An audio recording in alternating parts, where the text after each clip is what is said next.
الحمد للہ رب العالمین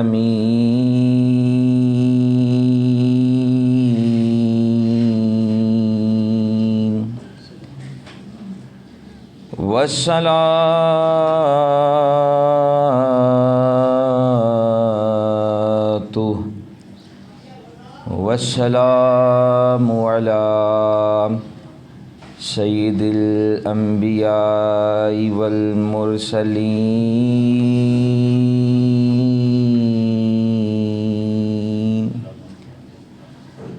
اما بعد فاعوذ باللہ من الشیطان الرجیم بسم اللہ الرحمن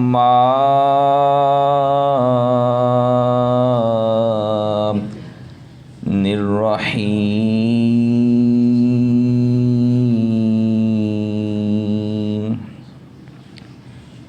ان اللہ یأمرکم ان تؤدوا الامانات الی اہلها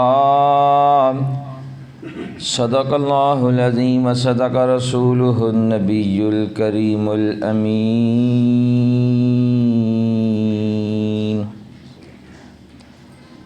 ان اللہ وملائکتہ یصلون علی النبی یا ایھا الذین آمنوا صلوا علیہ وسلموا تسلیما اللہم صلی علی سیدنا مولانا محمد وعلی آل سیدنا ومولانا محمد وصحاب سیدنا ومولانا محمد وبارک وسلم الصلاۃ والسلام علیک یا سیدی یا رسول اللہ وعلی آلک وصحابک یا سیدی یا حبیب اللہ۔ بلند آواز سے دوسری پڑھ لیں۔ الصلاۃ والسلام علیک یا سیدی یا نبی اللہ وعلی آلک وصحابک یا سیدی یا نور اللہ۔ الصلاۃ والسلام علیک یا سیدی یا رحمۃ للعالمین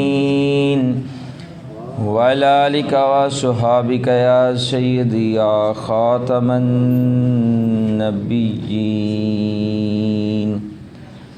اللہ تبارک و تعالیٰ کی حمد و ثنا اور نبی رحمت حضور سیدنا رسول اللہ صلی اللہ علیہ وآلہ وسلم،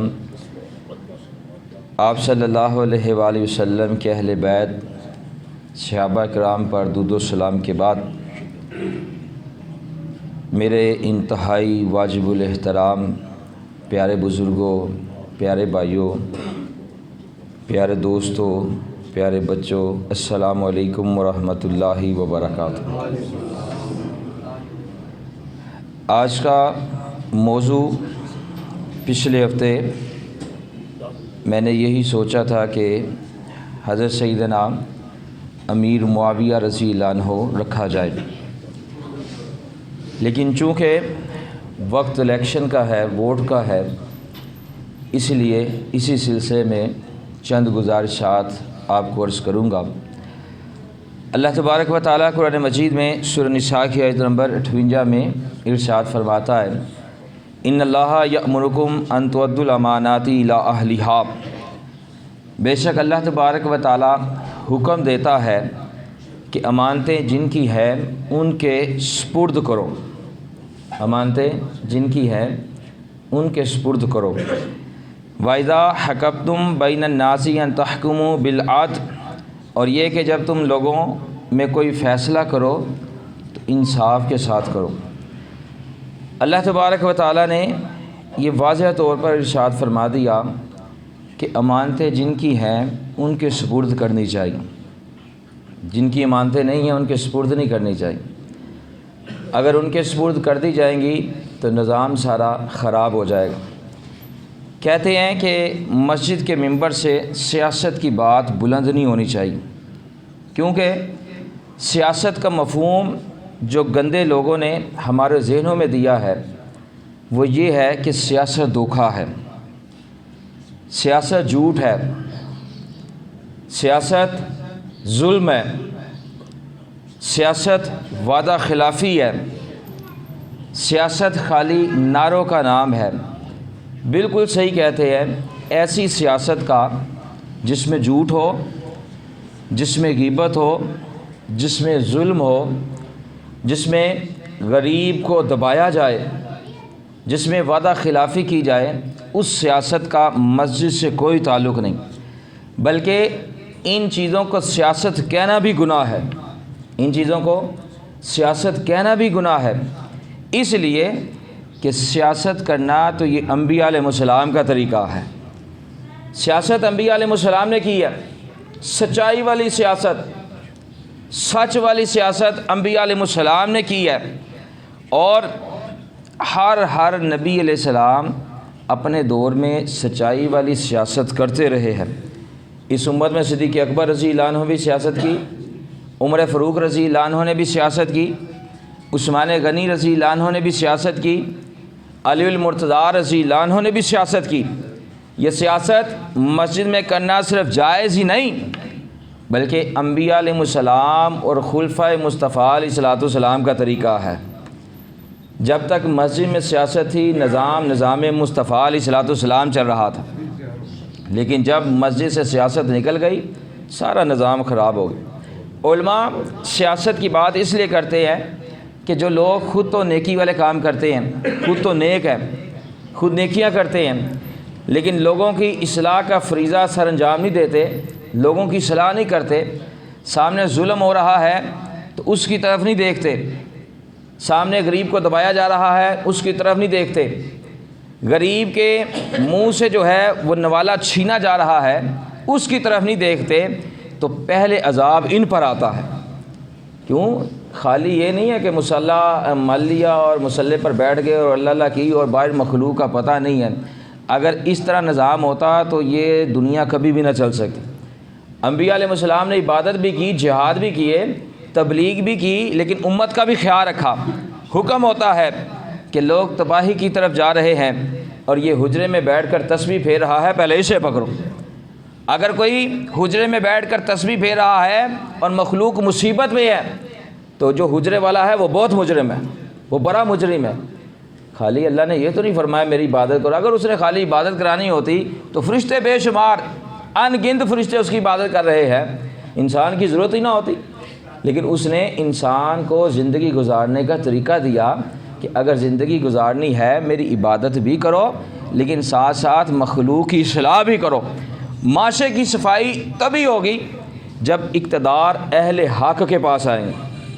جب اقتدار اہل حق کے پاس آئیں گا، صدر کی کرسی پر اہل حق جب بیٹھیں گے، وزیر اعظم کی کرسی پر نظام مصطفیٰ علیہ السلام والے جب بیٹھیں گے، وزیر اعلیٰ کی کرسی پر وہ بیٹھے گا جس کے دل میں اللہ کا خوف ہے، تو یاد رکھے دنیا میں نظام بالکل صحیح ہو جائے گا۔ یہ نظام صحیح نہیں ہے کہ جس کو یہ صدر والی کرسی جس کو ملنی تھی وہ دور ہے، اور جس کو نہیں ملنی تھی اس کو صدر والی کرسی ملی ہوئی۔ مدائن کی فتح کے بعد سعد بن ابی وقاص رضی اللہ عنہ نے مال غنیمت مدینہ منورہ بھیجا، اور مال غنیمت کی اس قدر کثرت تھی کہ اہل مدینہ کی آنکھیں دیکھ کر کھلی کی کھلی رہ گئی۔ سعد بن ابی وقاص رضی اللہ عنہ نے خط بھی بھیجا، امیر المومنین یہ مال و متاع اس قدر تعجب اور باعث مسرت نہیں ہے جس قدر یہ بات باعث تعجب ہے کہ یہ سارا خزانہ آپ کے سپاہیوں کے آگے پڑا ہوا تھا اور کوئی دیکھنے والا بھی نہیں تھا، لیکن کسی نے ایک سوئی تک اپنے پاس ہی رکھی۔ جب سیدنا عمر فاروق رضی اللہ عنہ نے سنا تو آنکھوں سے آنسو جاری ہو گئے۔ علی پاک رضی اللہ عنہ پاس کرے تھے، فرمایا عمر آپ کے سپاہی اس لیے امین ہے، آپ خود امین ہے۔ جب تک بڑا امین نہیں ہوگا نیچے والے امین ہو ہی نہیں سکتے، جب تک وزیر اعظم امین نہیں ہوگا نیچے والے امین ہو ہی نہیں سکتے۔ اوپر سے جب چور بیٹھے ہیں تو بتائیں نیچے بھی تو سارے چوروں ہی ہونا ہے، نیچے بھی تو عوام کو کھانا ہے۔ چھوٹے سے چھوٹے محکمے میں چلے جائیں عوام کو ذلیل کر کے رکھ دیتے ہیں۔ کیا وجہ ہے؟ کیوں نظام نہیں صحیح ہو رہا؟ کہتے تھے پولیس کا نظام صحیح کرنا ہے۔ کیسے نظام صحیح کریں گے؟ پہلے بڑوں کو تو صحیح کرو، اپنے آپ کو تو صحیح کرو۔ جب صدر صحیح ہوگا، وزیر اعظم صحیح ہوگا، وزیر اعلیٰ صحیح ہوگا، گورنر صحیح ہوگا، تو یقین جانیں نیچے والا نظام آٹومیٹک صحیح ہو جائے گا۔ عوام جانتی ہے یہ جو بے پردگی اور بے حیائی اور پھر یہود و نصارہ والے ہیں. یہ یہود و نصارہ والا اسلام جو ہے نا، یہ امام حسین کا اسلام نہیں ہے. یہود و نصارہ کی پیروی کرنے والا اسلام امام حسین رضی اللہ عنہ والا اسلام نہیں ہے، بلکہ یہ یزید والا اسلام ہے، ابن زیاد والا اسلام ہے. ووٹ اداکاروں، بے دینوں، سرمایہ کاروں اور جگیرداروں کو لوگ دیتے ہیں، اور یاد کربلا کے امام حسین رضی اللہ عنہ کی کرتے ہیں. کتنا ظلم ہے کہ ووٹ ان کو دے رہے ہیں جو ختم نبوت کے غدار ہیں، ووٹ ان کو دے رہے ہیں جو اہل بیت کے غدار ہیں، ووٹ ان کو دے رہے ہیں جو صحابہ کے غدار ہیں، ووٹ ان کو دے رہے ہیں جو جوان لڑکیوں کو نچا رہے ہیں، ووٹ ان کو دے رہے ہیں جو کہتے ہیں مرزائی ہمارے بھائی ہیں. ووٹ آقا علیہ الصلوۃ والسلام کے غداروں کو دیتے ہیں، ذکر امام حسین کا کرتے ہیں. سوچنے کی بات ہے، امام حسین رضی اللہ عنہ نے میدان کربلا میں سارا گھر جو ہے وہ کٹا دیا تھا. کس لیے؟ یزید کو ووٹ نہ دینے کے لیے. اس وجہ سے ننھے منھے سے بچے امام حضرت اصغر رضی اللہ عنہ کو 6 ماہ کی عمر میں شہادت نصیب ہوئی. کس وجہ سے؟ اس وجہ سے کہ انہوں نے غلط کار کو ووٹ نہیں دیا، زانی کو ووٹ نہیں دیا، ظلم کرنے والے کو ووٹ نہیں دیا. یہ ووٹ جس کی لوگ کوئی اہمیت نہیں سمجھتے اور چند سکھوں اور تھوڑے سے مفاد کی خاطر اپنے سر پر فرعونوں کو مسلط کر لیتے ہیں، یہ حقیقت ووٹ نہیں دے رہے بلکہ اپنا ایمان اور دین بیچ رہے ہیں. یہ ووٹ نہیں ان کو دے رہے، یہ اپنا ایمان بیچ رہے ہیں، اپنا دین بیچ رہے ہیں. کیوں؟ ووٹ کا جو مقصد ہوتا ہے، ووٹ کا جو مطلب ہے وہ بیعت ہے، جس کا مطلب ہے کہ اپنے آپ کو اس کے ہاتھ میں بیچ رہے ہیں جس کو ووٹ دے رہے ہیں. اس کا مطلب یہ ہے. اب سوچنا یہ ہے کہ جس کو ووٹ دے رہے ہیں اپنے آپ کو بھی اس کے ہاتھ میں بیچ رہے ہیں. کیا جس کو ووٹ دے رہے ہیں وہ ایمانداری سے سیٹ کا حق جو ہے وہ ادا کرے گا؟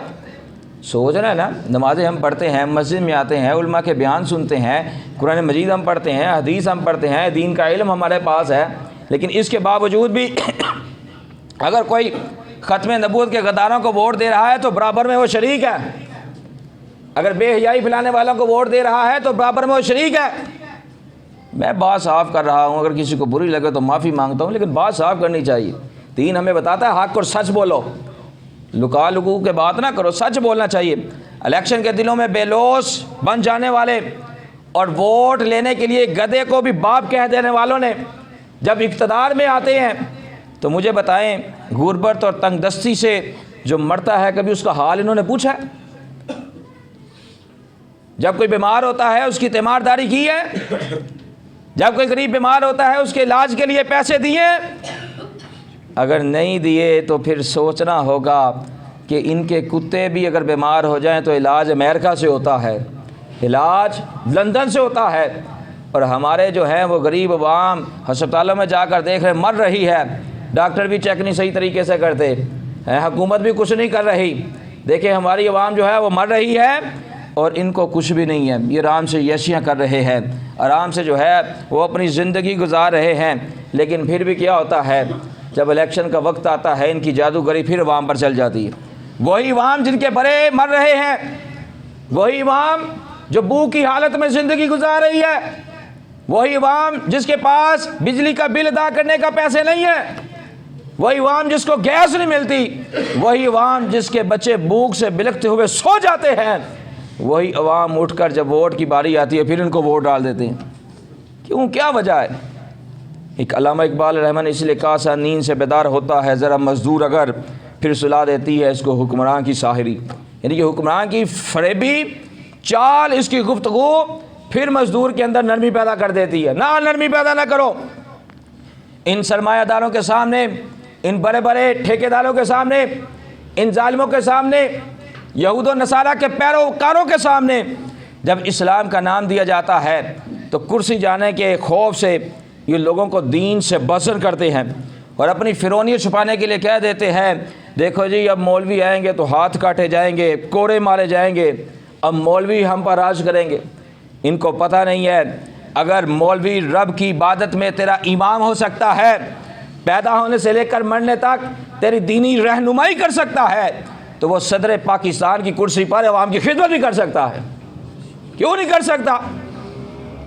امام ادھر بیٹھ کر عوام کی رہنمائی کر رہا ہے، ممبر پر بیٹھ کر عوام کی رہنمائی کر رہا ہے، مرنے تک تیری دینی رہنمائی کر رہا ہے، تو اگر صدر کی کرسی پر بیٹھ جائے گا تب بھی عوام کی خدمت کرے گا۔ سوچنا چاہیے فضل حق و خیر بادی کون تھے؟ امام احمد بن حنبل کون تھے؟ جیل سے جنازے کن کے نکلے تھے؟ یہ سب علماء تھے جنہوں نے دین اسلام کے لیے، پاکستان کے لیے اپنے آپ کو سولی پر لٹکا دیا، شہادت قبول کر لی، اور ہم نے کیا کیا؟ ان کی تاریخ کو جو ہے وہ بلا دیا، مسخ کر دیا۔ نہ تاریخ کو نہ بلاؤ، ورنہ تمہاری داستان تک بھی نہ ہوگی داستانوں میں۔ اگر تم نے علماء کی تاریخ بلا دی تمہاری داستان بھی ختم ہو جائے گی۔ تم نے ہر میدان میں شکست کھائی ہے، سیاست کے میدان میں تمہیں شکست کھائی ہے، معیشت کے میدان میں تمہیں شکست ہوئی ہے۔ کیوں؟ تمہاری وجہ سے ہم پیچھے رہ گئے ہیں، دوسری کافر والی قومیں آگے نکل گئی ہیں، حالانکہ نکلنا تو ہمیں چاہیے تھا۔ کیوں؟ ہم قرآن پر ایمان رکھتے ہیں، قرآن مجید ہماری عظیم کتاب ہے۔ کافروں نے قرآن مجید پڑھ کر ترقیاں کر لی، ہم نے قرآن مجید کو چھوڑ کر پستی کو پسند کر لیا، یہ ہمارا کام ہے۔ کیا وجہ ہے؟ ان حکمرانوں نے قرآن مجید کو چھوڑ دیا، معیشت کو تباہ کر لیا۔ کس وجہ سے؟ دین کی دوری کی وجہ سے۔ اور تم نے صرف علماء کو کیا دیا ہے؟ ایک مساجد دی ہے، مدارس دیا ہے، لیکن یہ یاد رکھو علماء نے مدارس میں بیٹھ کر، مسجدوں میں بیٹھ کر، ٹوٹی ہوئی صفوں پر بیٹھ کر علماء نے اس میدان میں تمام قوموں کو پیچھے چھوڑ دیا۔ کوئی عیسائی دکھائے مجھے، کوئی یہودی دکھائے مجھے کہ جسے تورات اور انجیل آتی ہو۔ کسی آتی ہے یہودی کو تورات؟ عیسائی کو انجیل مقدس آتی ہے؟ نہیں آتی۔ لیکن مساجد اور مدارس کا نظام چلانے والوں کی شان یہ ہے کہ انہوں نے اتنی محنت کی کہ اس وقت دنیا میں لاکھوں سینے قرآن مجید کے نور سے جگمگا رہے ہیں۔ لاکھوں لوگوں کے سینے میں قرآن مجید محفوظ ہے۔ ہر طبقہ آپ کے اپنے مطالبات کے لیے جو ہے احتجاج کرتا ہے، کوئی تنخواہ کے لیے احتجاج کر رہا ہے، کوئی کسی کے لیے احتجاج کر رہا ہے، ہر طبقہ احتجاج کرتا ہے، لیکن کلرک سے کم تنخواہ لینے والے یہ امام اور خطیب جو ہے کبھی بھی یہ احتجاج نہیں کرتے کہ آج مسجد سے ہمیں کم تنخواہ ملی ہے تو ہم نماز نہیں پڑھائیں گے۔ کبھی دیکھا ہے آپ نے کسی امام صاحب کو؟ دیکھا ہے 10,000 تنخواہ امام صاحب کو، لیکن پھر بھی وہ اللہ کا شکر کر کے دین کا خدمت کر رہا ہے؟ کبھی دیکھا ہے اس نے احتجاج کیا ہو؟ نہیں احتجاج کیا۔ کیوں؟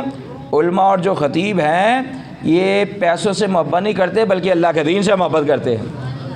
ووٹ ایک مقدس امانت ہے، ووٹ ایک مقدس امانت ہے، اور امانت کے بارے میں رب ذوالجلال نے واضح فرما دیا کہ امانتیں ان کے سپرد کرو جو امانتوں کے اہل ہیں۔ اور یاد رکھیں نااہل کو ووٹ دینا امانت میں خیانت کرنے کے مترادف ہے۔ جو نااہل کو ووٹ دے رہا ہے وہ امانت میں خیانت کر رہا ہے، اللہ کے قرآن کے خلاف جا رہا ہے۔ ووٹ امانت کے علاوہ شہادت بھی ہے۔ جس شخص کو آپ ووٹ دے رہے ہیں گویا اس بات کی شہادت دے رہے ہیں کہ یہ شخص لائق اعتماد ہے۔ کیا آپ اعتماد کر رہے ہیں جس کو ووٹ دے رہے ہیں؟ اگر ختم نبوت کے غداروں کو ووٹ دے رہے ہیں تو آپ برابر کے شریک ہیں، اگر کسی اور کو ووٹ دے رہے ہیں برابر کے شریک ہیں۔ ووٹ وکالت کا پروانہ ہے، اور وکیل اس کو کہتے ہیں جس پر اعتماد کیا جاتا ہے۔ ووٹ کی چوتھی سفارش، ووٹ کی چوتھی جو حیثیت ہے وہ یہ ہے کہ آپ سفارش کر رہے ہیں، جس کو ووٹ دے رہے ہیں اس کی سفارش کر رہے ہیں کہ یہ بڑا نیک ہے، بڑا متقی ہے، بڑا پرہیزگار ہے۔ یہ 4 حیثیت ہے ووٹ کی: امانت، شہادت، وکالت، سفارش۔ ووٹ دیتے ہوئے 100 بار سوچنا چاہیے، اور 100 بار سوچنا جب 8 فروری کو ووٹ پڑیں گے 100 بار سوچنا کہ جس کو ووٹ دے رہے ہیں کیا یہ اس کرسی کا حقدار ہے کہ نہیں ہے۔ اگر تو وہ اس کرسی کا حقدار نہیں ہے تو جتنے وہ گناہ کرے گا، چاہے وہ چھوٹے گناہ کرے چاہے وہ بڑے گناہ کرے، ووٹ دینے والا بھی برابر میں شریک ہے، برابر میں شامل ہے۔ قائد اعظم علیہ الرحمہ نے اس لیے فرمایا تھا کہ اگر تم میں صحیح نمائندہ منتخب کرنے کی صلاحیت پیدا ہو گئی تو سمجھ لو تمہاری آدھی مشکل حل ہو جائے گی۔ آدھی مشکل تبھی حل ہوگی جب ہم صحیح نمائندہ جو ہے اس کو منتخب کریں گے۔ صحیح نمائندہ کون ہے؟ صحیح نمائندہ وہ ہے جو اللہ کی توحید بیان کرتا ہے۔ صحیح نمائندہ وہ ہے جو نظام مصطفیٰ علیہ الصلوۃ والسلام کی بات کرتا ہے۔ میں کسی کا نام نہیں لیتا، آپ بھی سمجھدار ہیں، غور کریں۔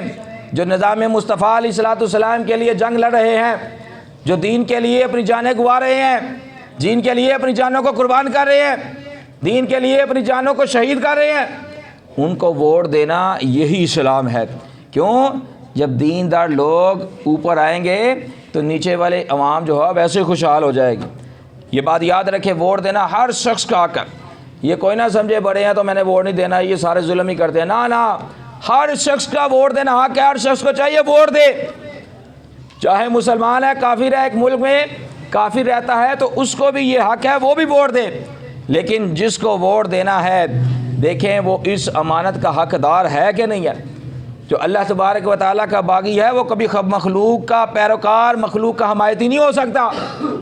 جو رب ذوالجلال کا باغی ہے، جو رب ذوالجلال سے دور ہے، اس کے دل میں مخلوق کی محبت پیدا نہیں ہو سکتی۔ اس لیے شیخ سعدی شرازی رحمہ نے فرمایا تھا، آپ نے فرمایا جو اللہ کا قرض یعنی نماز ادا نہیں کر سکتا اس کو تمہارے حقوق کا کیا پاس ہو سکتا ہے؟ کیا کبھی صدر نے نماز پڑھی؟ کبھی دیکھا ہے؟ ہم نے تو دیکھا ہے جب جلسے ہوتے ہیں، اذان ہوتی ہے، اذان کا تو احترام ہی نہیں کرتے یہ لوگ۔ تو ووٹ کس وجہ سے؟ جو بندہ اذان کا احترام نہیں کرتا وہ نماز کیسے ادا کرتا ہوگا؟ جس کو خاتم النبیین کا لفظ پڑھنا نہیں آتا، جس کو قل ہو اللہ نہیں آتی، جو یہودیوں کو اپنے بھائی کہتے ہیں، مرزائیوں کو اپنے بھائی کہتے ہیں، جو مودی کو اپنی دعوتوں پر بلاتے ہیں، بلائیں یہ اسلام کے پیروکار ہیں، سچے ہیں اسلام کے، اسلام کے ساتھ یہ مخلص ہے، یہ اسلام کے ساتھ مخلص نہیں ہے بلکہ یہ تو اسلام کے غدار ہے، یہ تو اسلام سے بھی دور ہے۔ جنہوں نے عاشق رسول ممتاز قادری شہید رحمہ کو شہید کیا، بتائیں وہ اسلام کے ساتھ مخلص ہے؟ آقا علیہ السلام کے عاشق کو شہید کر دیا اور شہید کر کے مصطفیٰ علیہ السلام کو اندراز کر دیا، بتائیں ان کے لیے دنیا میں بھی ذلت ہے، آخرت میں بھی ذلت ہے۔ دنیا میں تو ذلت ہو رہی ہے، ابھی قبر میں اور آخرت میں ذلت باقی ہے۔ ہمارا یہ حق بنتا ہے کہ ہم نے کبھی بھی اس کو ووٹ نہیں دینا جو ختم نبوت سے غداری کرتے ہیں، اور بار بار اپنے آپ کو ان کے ہاتھوں نہیں بیچنا چاہیے۔ مومن ایک بار ڈسا جاتا ہے، بار بار آقا علیہ السلام فرماتے ہیں نہیں ڈسا جاتا۔ ہم نے بار بار ان کو ووٹ دیا، کتنی بار ووٹ دیں گے؟ کس کس کے ہاتھ میں ہم بکیں گے؟ کیوں بار بار بک بک کر ان بک بک کرنے والوں کی غلامی کی ذلت ہم اٹھاتے ہیں؟ کیوں پستی کی طرف جا رہے ہیں؟ بازار مصطفیٰ علیہ السلام میں ایک بار بک جاؤ، اتنی قیمت لگے گی کوئی خرید نہیں سکتا۔ جو بندہ بازار مصطفیٰ علیہ السلام میں بک جائے گا، قیمت اتنی لگے گی کوئی خرید نہ سکے گا۔ جب تک بکے نہ تھے کوئی پوچھتا نہ تھا، تو نے خرید کر ہمیں انمول کر دیا۔ یہ کیا بات ہوئی؟ بار بار امریکہ کے جو پیروکار ہیں وہ ہمارے اوپر مسلط ہو جاتے ہیں۔ بار بار یاد رکھیے جو امریکہ کا پیروکار ہے، جو امریکہ کی غلامی کرتا ہے، جو یہود و نصارہ کی غلامی کرتا ہے، یاد رکھے جو امریکہ کا ووٹ لے کر کرسی پر آتا ہے وہ اپنا ایمان بھی بیچ کر آتا ہے، اپنا دین بھی بیچ کر آتا ہے، اور جو اس کے پیچھے چلے گا اس کا بھی ایمان خراب ہے، اس کا بھی دین خراب ہے۔ اور ان قریب اللہ کے فضل و کرم سے ایسا وقت آئے گا کہ جب ممبر مصطفیٰ علیہ السلام کے وارث صدر پاکستان ہوں گے، وزیر اعظم کی کرسی پر ہوں گے، وزیر اعلیٰ کی کرسی پر ہوں گے، جو اللہ کے دین کے مبلغ ہیں، جن کی زندگیاں ساری زندگیاں قرآن مجید پر آتے ہوئے، احادیث مصطفیٰ علیہ السلام پر آتے ہوئے گزری ہیں، جو ہمیں مسلوں پر نماز پر آتے ہیں، جو ہمارے بڑوں کے جو ہے وہ جنازے پر آتے ہیں، جو دین میں ہماری خیر خواہی کرتے ہیں، جو ہمارے دین کے امام ہیں، ان قریب ہمارے دنیا کے بھی وہی امام ہوں گے۔ اس لیے سیدنا علی پاک رضی اللہ عنہ نے صدیق اکبر رضی اللہ عنہ سے فرمایا تھا، اے ابو بکر رضی اللہ عنہ، جب آپ ہمارے دین کے امام ہیں تو دنیا کے بھی آپ ہی ہمارے امام ہیں۔ جو دین کا امام ہے اسے دنیا کا امام بناؤ، پھر کامیابی ہے۔ یہ علماء ووٹ تو دور کی بات ہے، اگر علماء جان بھی مانگے تو وہ بھی حاضر کر دینی چاہیے۔ جب علماء کو جان حاضر کریں گے پھر کامیابی ہے۔ سیدنا عمر فاروق رضی اللہ عنہ ممبر مصطفیٰ علیہ السلام پر تشریف فرما ہے، آپ نے فرمایا مجمع سے، اب مجمع سامنے بیٹھا ہوا ہے، لوگ بیٹھے ہوئے ہیں، آپ نے مجمع سے فرمایا کہ اگر میں صحیح حکومت کروں تو مجھے امید ہے تم میرا ساتھ دو گے، لیکن اگر میں صحیح نہ چلوں تو بتاؤ تم میرے ساتھ کیا کرو گے؟ ایک درویش کھڑا ہوا، اس نے تلوار میان سے نکالی اور کہا، اے عمر رضی اللہ عنہ، اگر آپ صحیح نہیں کریں گے تو ہمیں یہ تلوار جو ہے آپ کو صحیح کرے گی، اگر آپ صحیح نہیں چلیں گے تو یہ تلوار آپ کو صحیح کرے گی۔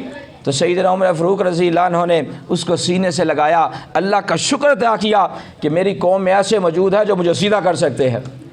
بتائیں وہ سیدنا عمر فاروق رضی اللہ عنہ تھے، آج کسی صدر اور وزیر اعظم یا وزیر اعلیٰ کو کوئی کہہ کر تو دکھائے، وہ تو اسی وقت بندے کو مروا دیتے ہیں۔ کوئی کہہ تو صحیح، صدر کے سامنے کوئی کہے تو صحیح، صدر دور کی بات ہے، گورنر کے سامنے کہے تو صحیح، گورنر دور کی بات ہے، M L A M P A کے سامنے کوئی ایسی بات تو کرے، بندہ مروا دیں گے، اگلے کا گھر اجاڑ دیں گے، لیکن خود سیدھا نہیں ہوں گے۔ یاد رکھے جب تک یہ ظلم والے لوگ ہمارے اوپر موجود ہیں، کبھی بھی نظام مصطفیٰ علیہ الصلوۃ والسلام قائم نہیں ہو سکتا۔ یہ اسی وقت ہوگا کہ جب یہ لوگ ہم سے دور چلے جائیں گے۔ عمر بن عبدالعزیز خلیفہ جب خلیفہ ہوئے تو 70 اونٹ اور ڈھیروں جائیداد کی ملکیت میں تھے آپ، 70 اونٹ تھے، ڈھیروں جائیداد آپ کی ملکیت میں تھی، لیکن جب آپ نے حکومت چھوڑی تو قمیص پر 20 پیوند لگے ہوئے تھے۔ آج تو جو گورنر بنتا ہے عہدے پر آتا ہے، اگر غریب ہے تو امیر ترین ہو جاتا ہے، اگر 2 مرلے کا مکان ہے تو کوٹھیوں میں چلے جاتا ہے، اگر چاند باغ میں رہتا ہے تو ڈی ایچ اے میں بیریا ٹون چلے جاتا ہے۔ لیکن عمر بن عبدالعزیز جب خلیفہ ہوئے امیر تھے، 70 اونٹ تھے، ڈھیروں جائیداد آپ کے پاس تھی، لیکن جب آپ نے حکومت چھوڑی قمیض پر 20 پیوند لگے ہوئے تھے۔ کیوں؟ یہ عوام کی خدمت کر کے اللہ کو راضی کرنے والے تھے۔ جو عوام کی خدمت نہیں کرتا وہ اللہ کو راضی نہیں کر سکتا۔ جتنی مرضی بندہ عبادت کر لے، جتنی مرضی نمازیں پڑھ لے، تہجدیں پڑھ لے، اگر عوام اس سے تنگ ہے تو وہ اللہ کو راضی نہیں کر سکتا۔ اس لیے یہ لوگ تھے کہ جب موت کو دیکھتے تھے خوشیاں منایا کرتے تھے۔